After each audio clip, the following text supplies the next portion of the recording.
País Vasco es una de las regiones más bonitas de España. Sin embargo, en los años 80, 90 e incluso los años de 2000, estuvo en las noticias por una organización terrorista, la ETA. Y hoy tengo un invitado muy especial que va a contarnos un poco sobre esta época del País Vasco y qué fueron los motivos para la organización de ETA y qué hizo en la realidad. Así que es un gran honor tener con nosotros a Gaizka Fernández Soldevía. Hola Gaizka, muchísimas gracias por estar aquí. Bien, bueno, bien hallado, Siddharth, y muchísimas gracias por haberme invitado a participar en tu espacio. Un placer. Me gustaría decirles a mi público algunas palabras sobre ti. Gaizka Fernández Soldevía es un historiador español, es autor de diversos trabajos sobre el terrorismo en España. Se ha especializado en la historia contemporánea. En la actualidad es responsable del archivo y documentación del Centro Memorial de las Víctimas del Terrorismo. Es autor de obras como Sangre, Votos, Manifestaciones, ETA y el Nacionalismo Vasco Radical, 1985 a 2011. Trabajo escrito junto a Raúl López Romo sobre la banda terrorista ETA, entre muchos otros libros que no tenemos el tiempo aquí para hablar, pero pasamos directamente a las preguntas, Gaizka. Mi primera pregunta es, ¿qué es el Centro Memorial de las Víctimas del Terrorismo donde tú eres responsable de archivo y documentación? Mm. Pues se trata de una fundación pública, es decir, que nos financiamos con el dinero del gobierno, dependemos del gobierno de España. Se constituyó el Centro Memorial en 2015, es decir, hace bueno, ya 8 años, eh, por una ley aprobada por el Parlamento español. Y tenemos nuestra sede principal en Vitoria, que es la capital del País Vasco, que el País Vasco es una, como tú bien has dicho, una comunidad autónoma al norte de España, ¿no? Cercana a Francia ya en el norte. Y nuestra sede, bueno, consta de varias funciones, pero quizás la principal es el museo. O sea, tenemos un museo en Vitoria al que acuden, pues bueno, cualquier que quiera conocerlo y también, sobre todo, estudiantes de educación secundaria, estudiantes de universidad que quieren conocer lo que ha sido la historia del terrorismo en España desde 1960 hasta la actualidad. Además del museo, pues en el memorial hacemos más cosas. Hacemos trabajos de investigación, hacemos libros, hacemos informes, hacemos podcasts, hacemos cursos, congresos, bueno, esta serie de cosas más académicas, de divulgación, digamos, de alta divulgación, de investigación, de pedagogía y de exposiciones temporales que también vamos llevando por toda España. Además, está previsto que tengamos una segunda sede del memorial en Madrid, en la capital de España, en los próximos años. Porque claro, si ves el mapa de España, pues el País Vasco queda muy arriba y quizás para la parte sur de España pues es un poco lejano, ¿no? Aunque las distancias no son en absoluto como las de la India, aquí son mucho más cortas, pero bueno, sigue siendo unas distancias bastante largas para colegios, ¿no? Para hacer excursiones, por ejemplo. Claro. Y como hablas del podcast, yo personalmente he escuchado algunos de estos podcasts después de ponerme en contacto contigo y yo voy a dejar en el enlace de la descripción de este video, en la descripción yo dejo el enlace de este podcast que tiene, ¿no? El centro.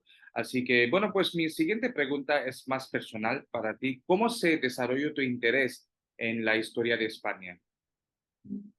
Bueno, como muchos historiadores, por lo menos yo cuando era estudiante de secundaria me gustaba mucho leer, me gustaba mucho la novela, me gustaban mucho las novelas de aventuras. Y claro, la historia en realidad se puede leer como eso, ¿no? Como historias del pasado, con personajes épicos, bueno, con batallas, con ese tipo de cosas, que luego con el tiempo te das cuenta que no es exactamente así, pero bueno, cuando eres adolescente te atrae mucho.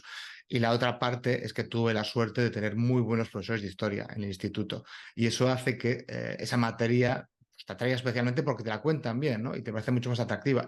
Que yo creo que es más fácil que te apasione la historia, que te apasione, yo que sé, asignaturas como química o como matemáticas, que son un poquito más duras, menos agradecidas y que por muy bueno que sea profesor, yo no me imagino ahí, ¿no? Soñando con ser químico con 12 años. En cambio, con historia sí. Entonces, pues mira, eso hace que te intereses más, que empieces a investigar, que empieces a leer, luego ya haces la carrera y dentro de la carrera pues te vas especializando por algún tema y tienes ansias de investigar, es decir, que no solo leer libros, sino tú también aportar algo más al conocimiento universitario, aportar tu granito de arena de un tema muy concreto y hacer lo que están haciendo pues, la gente a la que admiras. Qué bueno. Y ahora paso a al tema del ETA, ¿no? La organización terrorista. Ah, ¿Qué fueron las razones principales, para la formación de esta organización? Hay que recordar primero que en España, desde el 39 hasta 1935, vivimos una dictadura de corte ultraderechista. El dictador se llamaba Francisco Franco, era un militar, un general, era muy de derechas, había sido aliada del Tercer Reich, de los nazis en la Segunda Guerra Mundial, aunque luego, bueno, como todas las dictaduras de esa época, como Portugal o Grecia, pues tuvo una evolución, ¿no? Más acercándose al resto de Europa, por lo menos superficialmente, pero bueno, seguía siendo una dictadura, no había democracia, no había derechos laborales, no había derechos individuales. Digamos que en España el idioma mayoritario y el que habla todo el mundo es el español, el castellano, pero luego en algunas zonas de España, además del español, se hablan otros idiomas, ¿no? Pues en Galicia se habla el gallego, además del español, en Cataluña, en Valencia, Baleares el catalán, que esos dos idiomas son muy parecidos a español, son hermanos, y digamos que el País Vasco, al menos en el norte del País Vasco y el norte de Navarra, además de español se habla euskera, ¿no? Que es un idioma que no tiene que ver con las lenguas latinas. Claro. Entonces, ese euskera no es que estuviera prohibido, como a veces se dice, pero sí estaba marginado, que no se enseñaba en las escuelas, no tenía continuidad. Aparte estaban prohibidos los partidos políticos, estaban prohibidos los sindicatos, no había libertad de expresión. Bueno, era un momento, digamos, complicado, ¿no? Y los partidos históricos, los partidos grandes, partidos democráticos que había habido en España, pues el Partido Socialista, los derechas de democristianos, el Partido Comunista, estaban prohibidos. Entonces, en ese momento de represión surgen, digamos, una nueva generación en toda España de gente joven que quiere, de alguna manera, acabar con la dictadura y lo quiere hacer con las armas, ¿no? Imitando sobre todo lo que están haciendo en Cuba, ¿no? La revolución de Cuba de Fidel Castro y Che Guevara a finales de los años 50, lo que va a pasar luego en Argelia, en Vietnam, ¿no? Esos son los grandes modelos de los jóvenes de ese momento. Bueno, y el País Vasco, vemos que ese grupo, un grupo juvenil que aparece en estas circunstancias, que son nacionalistas vascos, es decir, que no les interesa tanto acabar con Franco como crear un nuevo Estado, ¿no? Quieren crear un nuevo país diferente a España, quieren romper con España, un país en el que se hable solo euskera, que sea, digamos, étnicamente homogéneo, puro, casi racialmente puro, ¿no? Una utopía, digamos, nacionalista, ultranacionalista, y no solo el País Vasco, sino que quieren anexionarse, quieren quedarse con los territorios limítrofes, en este caso Navarra y el País Vasco francés, que ya depende de Francia, ¿no? Entonces, estos chavales, que son muy poquitos, no confían en el Partido Nacionalista Vasco, que era el partido tradicional de los nacionalistas, y crean su propia organización, que va a ser ETA, que es las siglas significan Euskaditas Katasuna, que significa País Vasco y Libertad, ¿no? Imitando pues, a otros grupos del tercer mundo. Entonces, ETA surge en 1958, a finales surge el nombre, pero empieza a actuar en 1959. El primer documento que tenemos es de julio de 1959 y ya casi unos meses después, en octubre de 1959, ETA pone su primera bomba. Además la pone contra un periódico, contra el periódico Alerta en Santander, que está en Cantabria, la región de al lado del País Vasco. Entonces, ETA tiene muy claras varias cosas. Primero, que quiere crear un Estado, que es un movimiento independentista, nacionalista, que quiere hacer un Estado monolingüe, que solo hable un idioma, que sea étnicamente puro. Bueno, digamos, son unas ideas bastante reaccionarias, ¿no? Y luego que la vía para conseguir lo que quieren es la violencia. Entre sus primeros años sueñan con ser una guerrilla, como había sido la de Fidel Castro, es decir, que una guerrilla que esté en el monte, en la montaña, con tíos barbudos, tomando el poder. Luego eso no va a funcionar porque el País Vasco era una comunidad muy rica y muy industrializada, de las más industrializadas, de las más ricas de España, entonces eso de tener una guerrilla en el monte no funcionaba, ¿no? Entonces al final se quedan con un sucedáneo que va a ser el terrorismo, realizar atentados, digamos, en las ciudades, ¿no? Eso es lo que básicamente se va a quedar ETA, pero digamos que desde el 58-59 que surge hasta que ya se convierte en un grupo terrorista, pues pase más de una década en la que pues, van probando distintas tácticas, van cambiando, van tonteando con ideologías diferentes, con alianzas diferentes, con estrategias diferentes, y también les cuesta bastante llegar al momento de matar. porque si la primera bomba hemos dicho que es de 1959, el primer asesinato es de 1968, es decir, que pasan casi una década hasta que deciden empezar a asesinar gente y es lo que, digamos, que cruzan una línea invisible que ya no hay vuelta atrás, ¿no? Esa es su frontera, empezar a matar y ya desde que empiezan a matar ya no paran de matar hasta 2010, que es el último asesinato, es decir, que han estado, pues vamos, más de 50 años matando gente. Bueno, sí, muy interesante, Gaizka. ¿Y cómo recibía la ETA su financiamiento? Es una muy buena pregunta, porque además no es algo que no solemos preguntarnos, ¿no? Cuando escuchamos noticias sobre un grupo terrorista que ha realizado un atentado, no nos preguntamos realmente de dónde sale el dinero para que un grupo terrorista funcione. Y hay que tener en cuenta que el grupo terrorista es como una empresa, es decir, que tiene muchos gastos y tiene que pagar a sus empleados, por ejemplo. Eh, Hay que pagar a sueldo a los terroristas, que tienen que comer, tienen que vestirse, tienen que dar dinero a sus familias, tienes que comprar pisos, tienes que comprar vehículos, coches, tienes que comprar las armas, porque las armas se venden en el mercado negro y hay que pagarlas con dinero metálico, hay que pagar viajes, decir que el grupo terrorista al final son muchísimos gastos y necesitas financiación estable, porque si no, los grupos terroristas que no consiguen dinero regularmente acaban desapareciendo en la historia. Es decir, los que más han perdurado son precisamente aquellos que han conseguido, ya sea, por ejemplo, con el narcotráfico, en algunos casos, por ejemplo, con los grupos talibán, ya sea con otra serie de negocios, funcionar. En el caso de ETA, han tenido tres vías diferentes de financiación. La primera son los atracos a los bancos, es decir, que desde el 1967, que es la primera vez que atracan a un banco con éxito, hasta mediados de los 80, entran etarras en bancos españoles con las metralletas y roban el dinero que hay. En esa época las medidas de seguridad en los bancos eran bastante bajas, así que era relativamente fácil conseguir dinero esta vía. El problema fue ya a partir de mediados de los años 80, cuando los bancos ya tienen medidas de seguridad, ya no pueden hacer esos atracos porque les cogen, ¿no? La segunda vía de financiación son los secuestros, es decir, secuestrar a un empresario y pedir a la familia un rescate por su vida. Es algo que han hecho los bandidos durante muchísimo tiempo, no es algo original, pero bueno, ETA lo hizo y lo hizo con bastante éxito en muchos casos, ¿no? Porque además a uno de estos empresarios, a los primeros, Ángel Berazadi, en 1976, como la familia no pagó lo que quería ETA, lo matan. Entonces, eso hace como una advertencia y los siguientes que secuestra, la mayoría pagaron por miedo a perder la vida.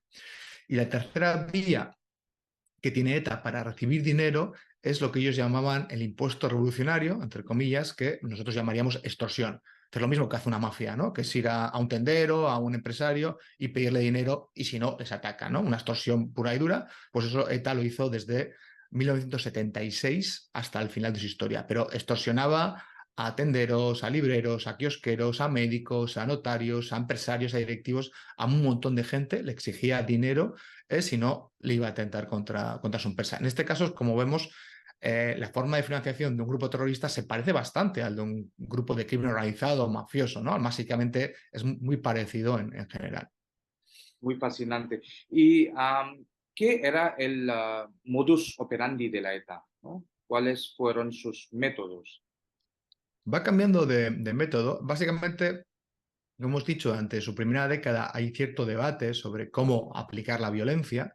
Y ETA en este momento tiene un grupo, por ejemplo, que se dedica al Frente Obrero a las fábricas, a hacer, digamos, huelgas, manifestaciones, tiene Frente Cultural, tiene Frente Político, tiene distintas, digamos, ramas especializadas, pero al final se decanta por la violencia y, digamos, desde 1974, 75 la mayor parte de ETA ya simplemente se dedica a hacer atentados terroristas. Hay varias etapas distintas estratégicamente hablando en la historia de ETA. En la primera, importante, que empieza en 1965, lo que decide ETA es la estrategia de acción-reacción, que además la copia del tercer mundo, no es original suya. ¿Qué significa esto? Es hacer algún atentado contra policías o guardias civiles o contra políticos de la represión policial que se lleva a cabo desde el 65 más o menos hasta el 77, 78, funciona en cuanto que hay mucha más represión en el País Vasco y se crea un grupo de simpatizantes de ETA, pero no consiguen hacer una revolución, es decir, que no consiguen que la gente salga a la calle porque en realidad solo una minoría admira a ETA, el resto de la población, la mayoría no está a favor, ¿no?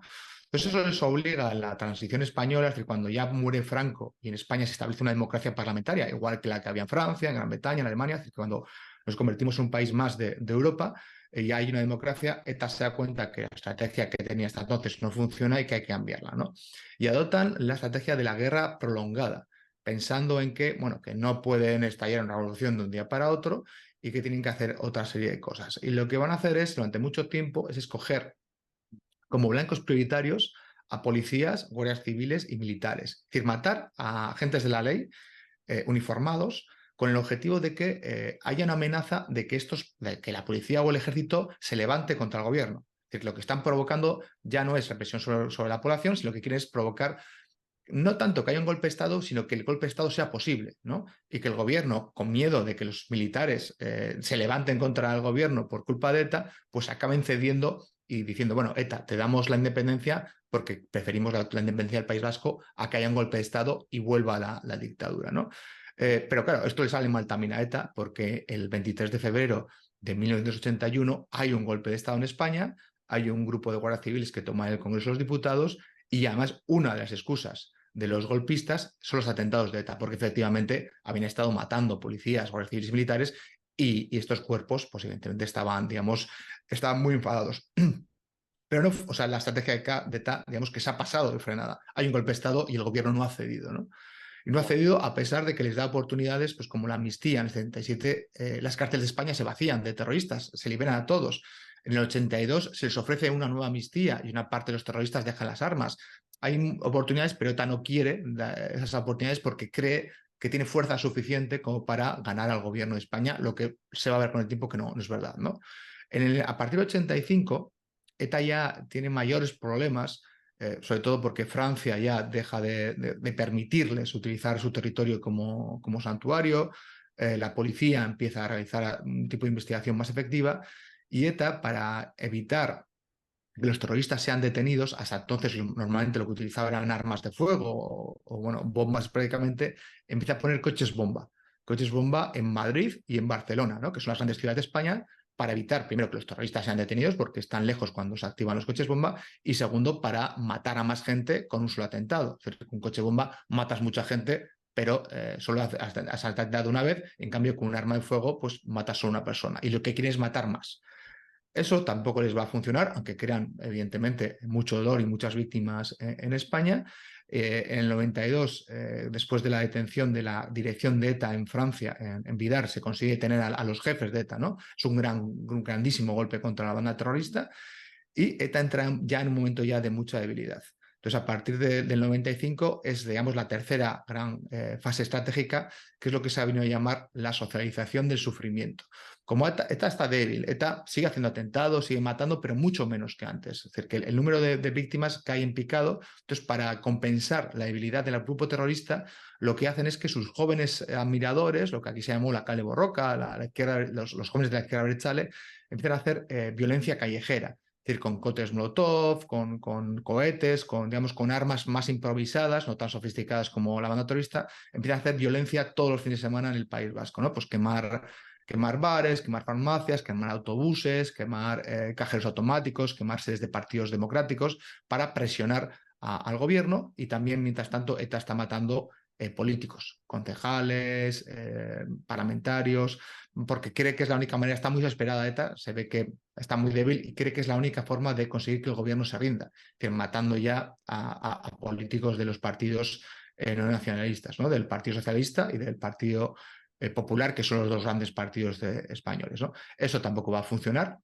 Y ya a partir de 2004, 2005, es evidente que ETA ya está derrotada, no puede seguir, no tiene gente, les han detenido a la mayor parte de los comandos, la policía también le ha quitado las armas, los explosivos, cada vez digamos que es como un azucarillo, ¿no? Que se está disolviendo, cada vez es más pequeñito, cada vez más débil, a pesar de lo cual ETA quiere seguir matando, pero digamos su brazo político, lo que se ha llamado la izquierda abertzale, el nacionalismo vasco radical, digamos su entorno civil, ¿no? Los políticos que hay a su alrededor y que le representaban, intentan presionar contra ETA porque se dan cuenta de que no pueden hacer política mientras ETA exista, que además la gente se aleja muchísimo de ETA porque la población vasca todo el mundo está en contra de ETA y que obligan a ETA a dejarlo, ¿no? A pesar de lo cual, ETA mata hasta 2010. O sea, 2010 es su último asesinato de un policía en Francia y ya en 2011, cuando ya está totalmente acabada y abandonada por todo el mundo, anuncia que deja de matar y en 2018 anuncia que abandona, ya se autodisuelve, ¿no? Deja las armas.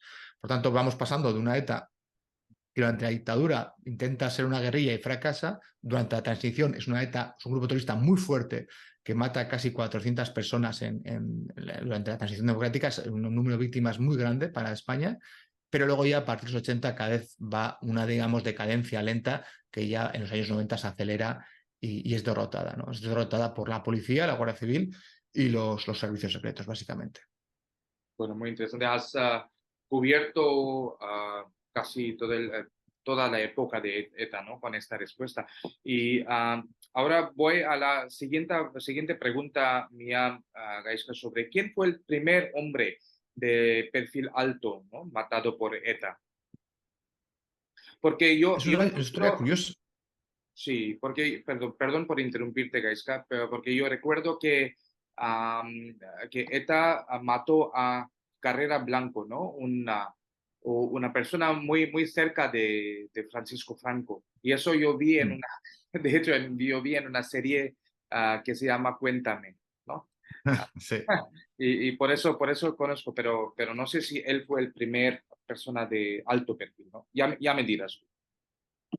Claro, es una pregunta muy importante, porque si tú eres un grupo terrorista que quiere empezar a matar, claro, sabes perfectamente que la persona que mates va a salir en los libros de historia. Es decir, que tu historia, cuando se cuente con el tiempo, es importante con quién empiezas, ¿no? El asesinato, cómo se va a contar. Y ETA elige a las primeras víctimas, ¿no?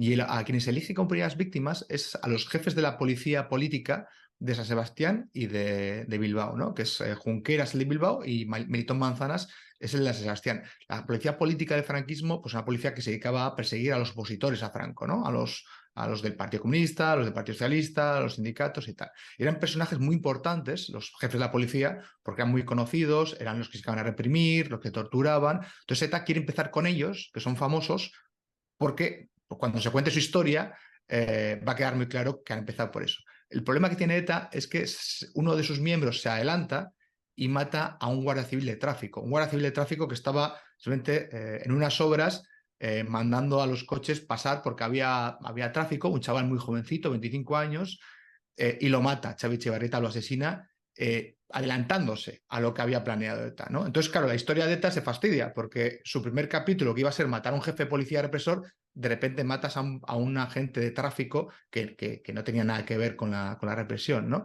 Por eso, ejemplo, ese asesinato de José Antonio Pardines lo han intentado ocultar siempre, sale, lo han intentado borrar porque no les interesaba nada, ¿no? Sale en otra serie, La línea invisible, que también os recomiendo. Claro, luego ya Material Manzanas, estamos hablando todavía en 1968, y el asesinato de Carrero Blanco, al que tú te refieres, ya es de 1973. Han pasado 5 años desde su primer asesinato y ya es cuando sí, ETA tiene la capacidad de intentar matar a un gran personaje. Claro, Carrero Blanco era, cuando ETA lo mira como objetivo, era el vicepresidente del gobierno franquista. Es decir, que era el segundo después de Franco en la dictadura, ¿no? Su primer plan de ETA era secuestrarlo y pedir a cambio de su rescate la liberación de todos los presos de ETA, lo cual era un plan un poco absurdo porque evidentemente una dictadura no va a soltar los presos de la cárcel porque secuestres a alguien. Pero bueno, ese era el plan.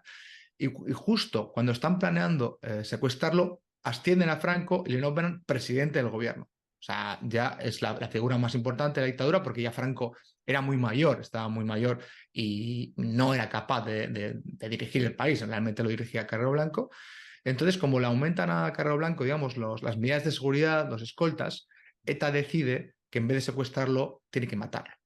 Entonces es el gran atentado, ¿no? que aparece, que escarban debajo de una calle de Madrid, de la calle Caudo Coelho, y ponen 75 kilogramos de explosivo. Bueno, le persiguen a Franco, bueno, saben dónde va Carrero todos los días a misa, a la iglesia, le tienen vigilado y bueno, le asesinan justo hace 50 años, fue en 1973, ¿no? Y este es el asesinato, digamos, más famoso de ETA porque claro, matar a un presidente de gobierno, esto le da una fama en todo el mundo. Aparecen todas las noticias y de repente ETA, que era un grupo, en realidad era un grupo pequeño, bastante marginal, tiene una fama, una repercusión pública enorme, ¿no? Vosotros también en la India habéis tenido atentados contra magnicidios, ¿no? Contra jefes del gobierno, sabéis lo que es. Claro, eso es una noticia increíble que llega mucho más allá que matar a un simple policía y que da una impresión de fuerza de ETA muy grande, ¿no? Y además es el momento en el que ETA llega, digamos, a su popularidad más alta, el 73. Luego ya a partir de entonces no va a ser tan popular, pero en el 73 sí, porque ha matado, digamos, al jefe del gobierno de una dictadura, que es una dictadura la que tenía Franco. Bueno, interesante. ¿Y cuáles eran las figuras más importantes en promover ETA? Claro, ETA tiene mucho tiempo, es una historia muy, muy larga. Desde el 58 hasta el 2018 son 60 años, entonces pasa mucha gente por ETA, ¿no? Distinta. Lo que Pero va cambiando algunos es más destacados. Sí, sí, eso es. Hay algunos personajes importantes, aunque el perfil va cambiando. Es muy llamativo que la primera ETA, la ETA de los años 60, muchos de los que pasan por esa ETA, pues estoy pensando en Mario Nandía, Pachu Unzueta, Teo Uriarte, Jon Juaristi, luego han sido intelectuales muy, muy famosos en España. Es decir, que han sido gente con tesis doctorales, profesores de la universidad, que han escrito libros, que han sido gente muy capaz intelectualmente. Estamos hablando de la primera generación de ETA. Pero claro, eso con el tiempo se va perdiendo y vamos pasando de etarras que escribían libros a etarras que no leían nada, ¿no? Ha pasado, ¿no? Digamos que el grupo terrorista, por su propia dinámica interna, ¿no? Al final, cuanto más terrorista es un grupo, más difícil es que un intelectual se vea atraído por él, ¿no? Y va pasando al final que los terroristas no leían, incluso Claro. era sospechoso si leías, ¿no?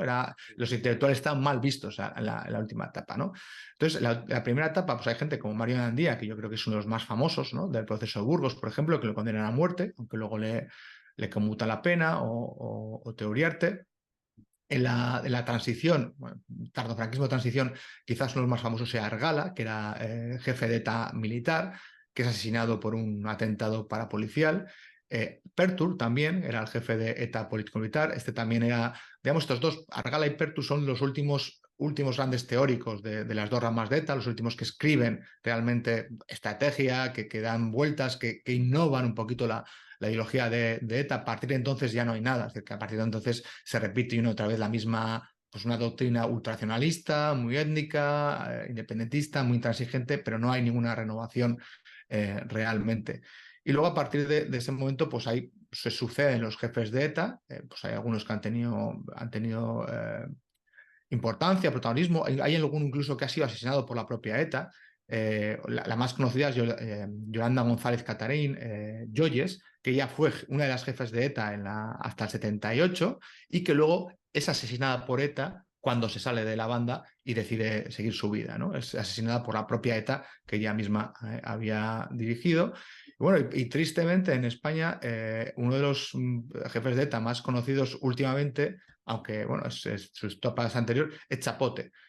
Chapote era uno de los jefes de ETA, con muchos asesinatos a sus espaldas, por desgracia, y que bueno, hoy en día en el debate público español eh, que se sigue discutiendo acerca de ETA, pues se sigue hablando, por ejemplo, de Chapote bastante. Yo creo que es ahora mismo el jefe de ETA más conocido, aunque está en la cárcel y su etapa, digamos, es anterior, ¿no? Entonces, hay muchos jefes de ETA diferentes, van pasando y van sustituyéndose. No hay ningún jefe de ETA que esté mucho tiempo, digamos, liderando, ¿no?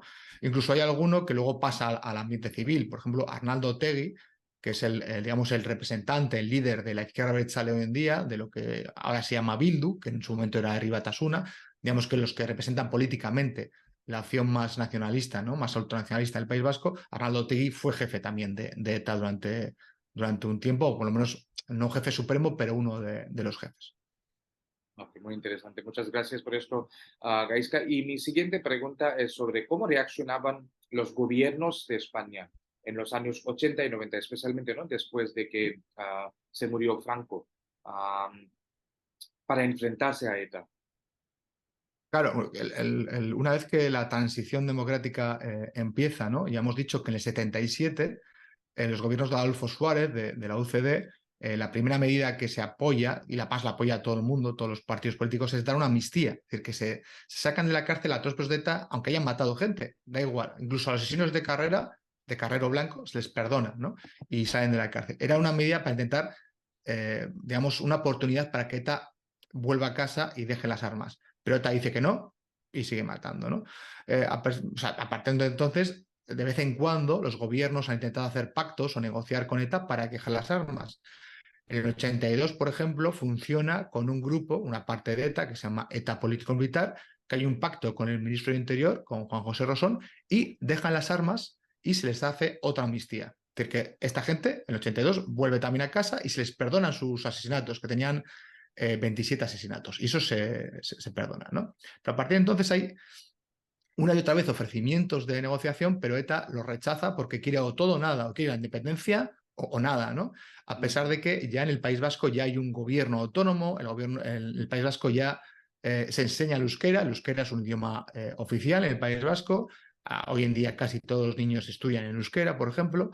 Hay televisión en euskera del gobierno vasco, hay una policía propia de Euskadi, del País Vasco, diferente al del resto de España. Es decir, que ya hay un autogobierno amplísimo en el País Vasco, pero tampoco le interesa ETA, no es suficiente para ellos y siguen matando, ¿no? Entonces, los gobiernos sucesivos lo que van a intentar es, primero, que Francia colabore, porque Francia, hasta mediados de los 80, no colabora con España, es decir, deja que ETA esté en Francia, se entrene en Francia, se reúna en Francia, pase a España a cometer atentados y luego los etarras, los terroristas, vuelven a Francia y en Francia no les persigue nadie. Entonces, uno de los problemas de los gobiernos era conseguir que Francia colaborase con España y no fuese aliado, digamos, de alguna manera de ETA, y eso se va a conseguir a partir del 85-86, paso a paso, se va a conseguir que Francia cada vez sea más colaborativa, ¿no? con España, una vez también que España entre a la Unión Europea, pues todo eso ya es más fácil, pero bueno, va a costar bastante a los gobiernos, ¿no?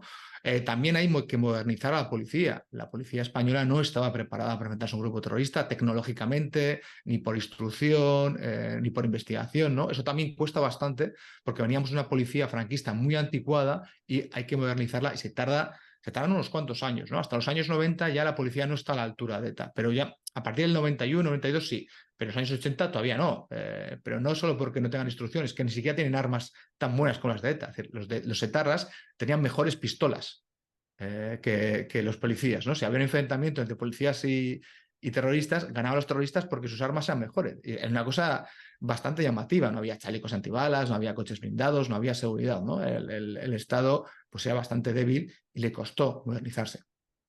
Luego también se ha cambiado la legislación. Es decir, había una evolución de la legislación antiterrorista que se ha modernizado también, adecuándose a lo que había en Europa para crear figuras que permitiesen que los etarras cumpliesen sus penas completamente en la cárcel, que permitir también que colaborasen con la justicia, los que quisieran, que también se desvinculasen de ETA, los que quisiesen en la cárcel, y eso les permitía salir antes de la cárcel, o sea, una serie de medidas inteligentes, pero que, bueno, que tardaron su tiempo en ponerse en práctica. También se creó un juzgado especial, la Audiencia Nacional, para juzgar delitos de terrorismo, que está en Madrid. Claro, hay que tener en cuenta que si se juzga un delito de terrorismo en el País Vasco por un juez vasco y los etarras saben quién es, saben dónde vive y saben dónde está su familia, pues evidentemente la presión que va a tener encima es demasiado grande, ¿no? Como para poder condenar. Entonces se saca del País Vasco y los juicios se hacen en Madrid, lo cual hace que la justicia funcione bastante mejor de lo que funcionaba antes, ¿no? Y luego también hay algunos errores de los gobiernos, sobre todo de una etapa concreta, de 1983 a 1987, el ministro de Interior que está en ese momento, que es José Barrio Nuevo, crea unos grupos terroristas parapoliciales, es decir, que contrata gente que hacen atentados terroristas contra los terroristas en Francia, en el sur de Francia, ¿no? Es lo que se llamaron los GAL. Los GAL matan a 27 personas. Y es una manera que tiene este ministro de presionar a Francia, él lo hace para presionar a Francia, eh, mediante atentados de terroristas para que Francia reaccione, ¿no? Eso fue un error, o sea, porque evidentemente fue un error, fue un crimen y además duró pocos años, duró 4 años, pero le dio munición dialéctica a ETA, porque ETA, desde ese momento, cada vez que se criticaba que matase gente, ETA decía, bueno, pero el GAL también ha matado, ¿no? El gobierno también ha matado. Entonces, aunque ETA haya durado 60 años y los GAL 4 años, se ha utilizado a los GAL como argumento para seguir matando, ¿no? Eso es bastante, digamos, ha sido el mayor error de los gobiernos españoles con diferencia. Y el mayor éxito ya fue a partir de los años 90, cuando Francia colaboraba, cuando Portugal colaboraba, cuando Estados Unidos colaboraba, ¿no? Y se consiguió pues, que hubiese una unidad entre los demócratas, que la policía tuviese medios tecnológicos para investigar a ETA y, por tanto, pudiesen actuar contra ETA, ¿no? Entonces, eso es lo que finalmente consigue la derrota de ETA. Pero es un camino bastante lento, es decir, que no es algo que se consiga de un año para otro, por desgracia, sino que tardan mucho tiempo los gobiernos en ir aplicando mejoras y modernizaciones hasta estar a la altura de acabar con un grupo terrorista. Bueno, muy interesante. Y hablaste del papel de Francia, pero me gustaría también saber cómo fue la reacción de los otros países, ¿no? Países como Estados Unidos o Reino Unido. ¿Les importaba qué pasaba en España con la ETA o no tenían nada que ver con esto? Y cómo España miraba a estos países para algún tipo de apoyo. Pues lo curioso es que no les importaba mucho. Es decir, que nos puede parecer a veces que en las películas, ¿no? Que la CIA, el FBI sabe un montón de todas estas cosas, ¿no? Sabe todo lo que ocurre, pero hemos consultado la documentación de la CIA y primero no le importaba nada o muy poco, porque al final era un asunto interno español que no amenazaba sus intereses.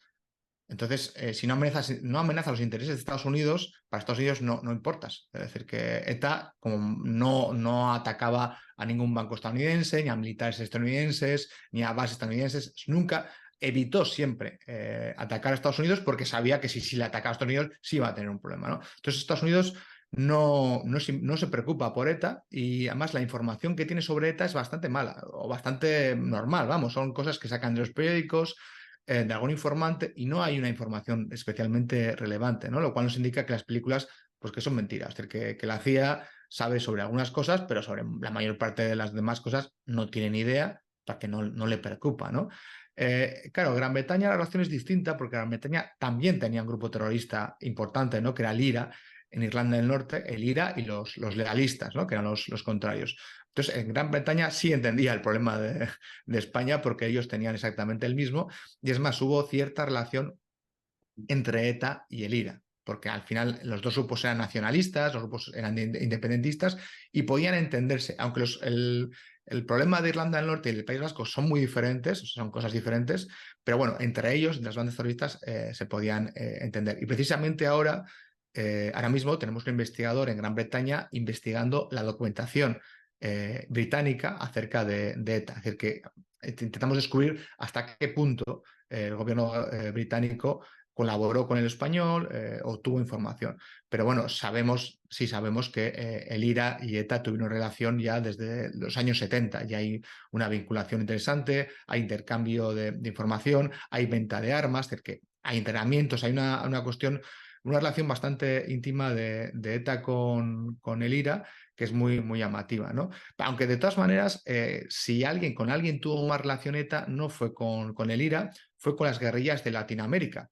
Es decir, que una cosa curiosa que pasa con el nacionalismo vasco radical es que, aunque están en contra de la lengua española, porque consideran que es ajena, es imperialista, está impuesta, algo que es mentira, pero ellos lo consideran así, pero luego, claro, culturalmente, con quienes están más cercanos son con quienes hablan español, entonces con los hispanoamericanos, ¿no? Entonces tuvieron mucho más relación pues, con los guerrillas de Colombia, de Nicaragua, de Salvador, con los tupamaros, porque eran con los que se podían entender lingüísticamente. Entonces hubo etarras en Venezuela y en México y en Colombia ya desde los años 60 y miembros de ETA ahí. O sea, ya tiene ETA gente en América desde muy temprano y es con estos grupos con los que ha tenido una relación más íntima y más larga, pero con muchísima diferencia. Es decir, que al final se miraban en América y también, bueno, pues las guerrillas latinoamericanas tampoco miraba mucho a ETA porque al final era un grupo mucho más pequeño que lo que puede ser las FARC o el Sendero Luminoso, que son guerrillas enormes, pero bueno, tuvieron algún tipo de vínculo, ¿no? Hay un libro de mi director, que es Florencio Domínguez, que es precisamente ETA en América, que bueno, que es muy interesante ese tipo de vinculaciones. Y luego hay, claro, ya hemos dicho, el principal problema era la relación con Francia, porque es el vecino, ¿no? Que tiene también a ETA en su seno, que bueno, eso se soluciona ya a finales de los años 80, cuando Wow. ya Francia colabora mucho y no solo entrega etarras, sino que permite que la policía española actúe en Francia, que hay policías españoles en Francia persiguiendo a taras, lo cual pues es una gran ventaja. Y luego con el resto de Europa, en realidad, este tema les pillaba muy lejos, ¿no? Con Italia, por ejemplo, que ya también tenían su propio terrorismo, los neofascistas y los Villarrojas, claro, tenían sus propios problemas. Eh, Alemania también tenía su propio grupo terrorista, la RAF, pero bueno, estaban muy lejanos del tema de ETA. Y ETA sí tuvo algún tipo de relación con Argelia y con grupos palestinos. sobre todo los emplearon Argelia y estos grupos palestinos para entrenarse. Es decir, que iban etarras a Argelia o a Líbano o a Palestina a recibir entrenamiento e instrucción militar. Que no creo que fuese porque a Argelia le importase demasiado el tema del nacionalismo vasco, sino más bien porque hablamos algo de geopolítica, ¿no? Esto que hoy en día está muy de moda, que bueno, al final Argelia pues, tenía problemas con España, pues una manera de presionar es ayudando al enemigo de España. O para los palestinos que querían que se internacionalizase su problema y que hubiese, digamos, más grupos en todo el mundo y ayudaban a ETA, pero bueno, ayudaban al Ejército Rojo japonés o a cualquier otro grupo, no era algo específico de ETA. Pues muy interesante, ¿no? El rol de estos países y que has mencionado. Y Gaiska, mi siguiente pregunta es, ¿cómo empezó a desacelerarse la ETA y cuáles fueron las razones principales para esta desaceleración? Porque, claro, en una de las respuestas anteriores cubriste toda esta época hasta 2018, ¿no? Pero ¿puedes añadir unos detalles más para esta desaceleración de ETA? Sí, las claves están muy claras. La primera es que la ciudadanía, los ciudadanos vascos, salen a la calle, sobre todo a partir de los 80, pero ya desde el 97, desde el asesinato de Miguel Ángel Blanco, que es un concejal de un pueblecito aquí de Ermua. ETA le secuestra y pide una serie de cosas y si no le va a matar, ¿no? Entonces la gente se enfada muchísimo y sale a la calle. O sea, sale a la calle y a protestar contra ETA, todos los ciudadanos vascos. Claro, hasta entonces los ciudadanos vascos ya estaban contra ETA, pero tenían miedo de salir a la calle a decirlo. Entonces, pero a partir del 97 ese miedo se rompe y la gente ya sale. Sale muchísima gente a salir a la calle y decir que no quieren que siga ETA. Y eso es un factor importante, la movilización pacifista de la población vasca contra el terrorismo. Otro factor importante es la colaboración de Francia, que ya hemos mencionado varias veces. Otra, la actuación de la policía, la Guardia Civil y el Servicio Secreto, que cada vez mejora más técnicamente. En los años 90 ya, digamos que adelantan muchísimo a ETA y consiguen que haya muchísimas detenciones de etarras y de jefes de ETA y ETA es incapaz de reponer a los etarras que pierde. Eh, y por último, es la ley de partidos. La ley de partidos conviene que la expliquemos. Esta ley de partidos procede de un pacto entre los grandes partidos democráticos de España, el Partido Popular y el Partido Socialista, y lo que dice es que ningún partido político que tenga un brazo armado, que ese brazo armado se dedique a matar gente, puede ser legal y actuar en política, ¿no? Entonces, esa ley lo que hace es que se consigue ilegalizar a varios grupos políticos que tenían grupos terroristas vinculados, ¿no? Y uno de ellos es lo que la izquierda abertzale, es decir, que Herri Batasuna, bueno, van cogiendo nombres diferentes. Y estos son ilegalizados, es decir, que no pueden presentarse a las elecciones, no pueden ir al Congreso, no pueden ir a los ayuntamientos, a los parlamentos. Y claro, eso les quita dinero, les quita visibilidad, les quita poder y ese espacio electoral que ellos no ocupan, lo empiezan a ocupar otros partidos nacionalistas, pero pacifistas. Y claro, eso es digamos, una clave del fin de ETA, porque es la primera vez, y ya estamos hablando de finales de los años 90, que la izquierda abertzale, es decir, la gente que apoya a ETA, pero sin ser de ETA, empieza a alejarse de ETA, porque se dan cuenta de que tener la vinculación con ETA les sale mal, o sea, les perjudica, ¿no? Políticamente. Entonces, a partir ya de los años 2003-2004, hay una especie de rebelión del entorno de ETA contra ETA, no porque crean que matar está mal, sino porque si no acaba ETA no les van a dejar ir a las elecciones, no les van a dejar ir a hacer política, ¿no? Entonces ahí sí hay una presión importante y es lo que básicamente va a desarmar a ETA. A pesar de lo cual, ETA intenta dar un golpe de fuerza en 2009, preparan un atentado en las Torres Kio de Madrid. Las Torres Kio son unas torres de oficinas de Madrid muy grandes, en las que trabajan miles de personas. Entonces su idea era hacer un atentado discriminado ahí. Claro, la idea es, hacemos un atentado ahí, matamos a cientos de personas y se acaba el debate sobre si hay ETA o no hay ETA, ¿no? Pero tienen la mala suerte de que les coge la Guardia Civil, les detiene y no hay atentado, ¿no? Entonces ya ahí es cuando ETA no puede hacer nada, no puede parar el debate y se ve obligada a dejar las armas. Entonces, resumiendo, movilización pacifista de la ciudadanía, el papel de Francia, la actuación de la policía y la Guardia Civil y los servicios secretos y luego la ley de partidos, ¿no? La ilegalización del brazo político de ETA, que es lo que permite que ese brazo político le obligue a rebelarse, ¿no? Hoy en día ETA ya no existe, pero digamos lo que representaba el brazo político de ETA sí que es lo que hoy en día llamamos Sortu o Bildu, ¿no? Que sí funciona en política, está en el Congreso, está en las instituciones, pero evidentemente ya no hay ETA. Bueno, muy bien. Y la última pregunta de esta entrevista es, ¿cómo ve la sociedad española a ETA, ¿no? A ETA que ya no existe, pero ¿cómo ve la historia y especialmente el gobierno de hoy? ¿Qué opina de ETA y de la época de ETA? Claro, es un problema complejo porque en todos los países que ha habido algún trauma violento, ha habido alguna guerra, una guerrilla, terrorismo, cuando cesa la violencia, la sociedad tiene la duda de qué hacer, ¿no? Una opción es pasar la página, ¿no? Es decir, que bueno, vamos a mirar el futuro, nos olvidamos de la violencia y hacemos como que aquí no hubiera pasado nada. Y otra forma es enfrentarse al pasado, decir, bueno, ¿qué pasó aquí? ¿Qué ocurrió? ¿Qué hicimos cada uno? ¿Quién mató a quién? ¿No? Yo creo que lo mejor es mirar al pasado, porque no tanto con ansias de revancha, sino porque el conocimiento histórico es una vacuna contra el fanatismo, es decir, saber a qué lleva las ideas, en este caso el nacionalismo radical, saber que eso lleva a la muerte de personas, a acabar con familias, a muchísimo dolor, es lo que te vacuna a los jóvenes de hoy en día para que tengan la tentación de volver a hacerlo, ¿no? O sea, para que no haya otra ETA en el futuro, hay que conocer lo que fue ETA, lo que fue el terrorismo, lo que fueron las víctimas. Y bueno, para eso está la historia, los historiadores o el centro memorial, ¿no? Entonces, en este debate todavía estamos en España, ¿eh? Es decir, que no es un debate que se haya resuelto en absoluto. Es decir, que hay gente en España que cree que ETA es cosa del pasado y que no hay que hablar ya nada más de ETA, es decir, que eso es algo que se acabó y por tanto vamos a mirar el futuro. Y hay otra gente en España y otros políticos en España que piensan que hay que investigar lo que fue ETA, conocerlo y darlo sobre todo a conocer a los niños, a la gente joven, porque son los importantes, son los que tienen que rechazar la violencia, ¿no? Los que tenemos que evitar que haya una nueva ETA.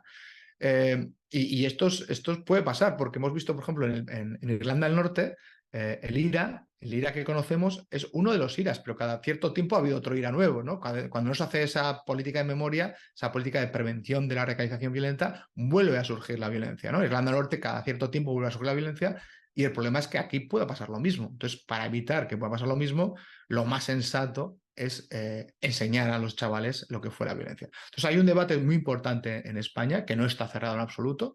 Respecto al gobierno español, claro, la fundación en la que trabajo yo, el Centro Memorial, es del gobierno. Es decir, que nuestra labor de investigación y de divulgación de lo que es el terrorismo ya la hace el gobierno, pero evidentemente hay otros partidos políticos u otros sectores que consideran que no hace falta estudiar ni investigar lo que fue ETA y que, pues, que tenemos que ser una sociedad sin pasado, ¿no? Una sociedad sin pasado con todo lo que eso conlleva de peligro, ¿no? Alguien que no tiene memoria, pues puede volver a repetir los mismos errores una y otra vez y puede haber, pues eso, rebrotes de violencia, de radicalización.